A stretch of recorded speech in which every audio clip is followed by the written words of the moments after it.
In recent years, angry protesters have toppled statues depicting historical figures from America's past. Much of this anger is driven by outrage at the atrocities in which these figures were involved in, like slavery or colonization. Unfortunately, much of this anger has been targeted at individuals whose contribution to American history isn't entirely negative in the eyes of most Americans. Even several likenesses of the Founding Fathers have been toppled at the whim of some passionate mob. Public discourse regarding the Founding Fathers has devolved from measured critique to outright condemnation over the last few decades. This condemnation generally springs from the fact that some of the Founding Fathers were slave owners and that slavery was prevalent in the early United States. But is it fair to completely condemn the founders of our nation for participating in an institution that pre-existed their own births?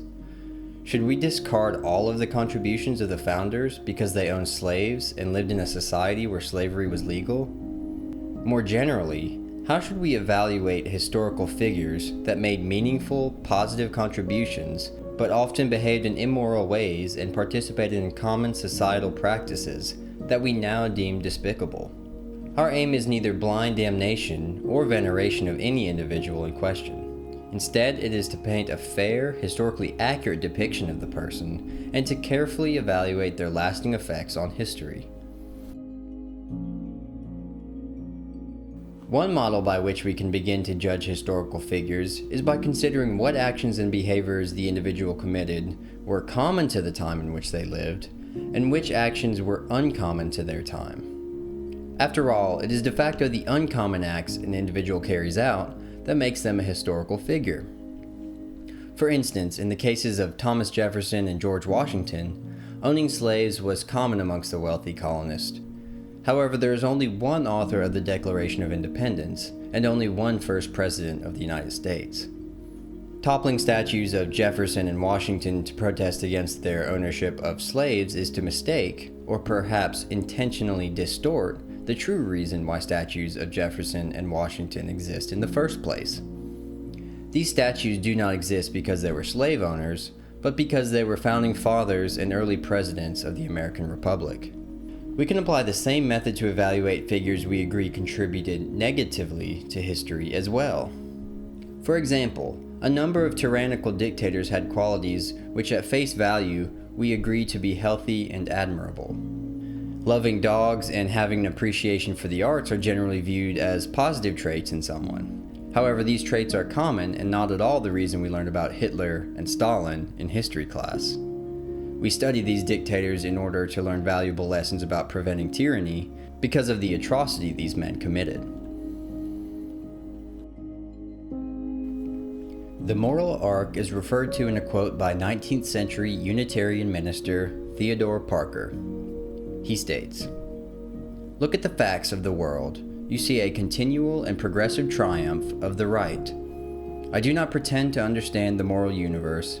The arc is a long one. My eye reaches but little ways. I cannot calculate the curve and complete the figure by the experience of sight. I can divine it by conscience. But from what I see, I am sure it bends towards justice." Parker's quote conveys a sense that despite temporary moral failures and setbacks, humanity proceeds on a path that ultimately leads to a more just and righteous world. However, the moral arc is not a strictly defined concept and can be interpreted subjectively. While Parker might suggest that the trajectory towards justice has been the norm over the past few centuries, we should not mistake that with the belief that such a path is inevitable. Therefore, a line must be drawn in order to determine what is good and what is bad in order to judge history at all.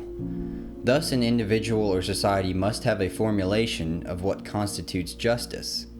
We will refer to this formulation of justice as the moral arc. Once we have extracted out the rare achievements or actions of a historical figure, we may consider what effect these actions had on the moral arc. Did these actions bend towards or away from justice? In the case of Washington and Jefferson, their unique contributions to history resulted in the founding of a new nation, the proliferation of ideas of liberty, and the equal value of all citizens under the law. The combination of these would eventually lead to the emancipation of slaves and the political enfranchisement of women and minorities.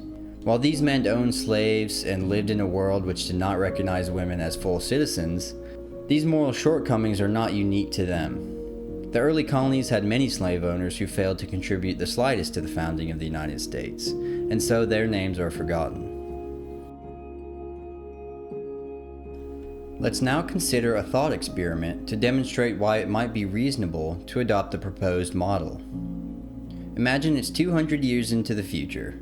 The year is 2223, and humanity has flourished beyond our wildest imagination. The resource constraints and concerns of today are long forgotten as man, through science and engineering, has bent nature to his will and largely rid himself of our mundane daily concerns for food, shelter, and warmth.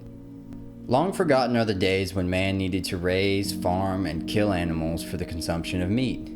Additionally, mankind no longer needs to burn fossil fuels to generate the energy to power its growing civilization. In fact, these practices are now illegal and viewed as barbaric.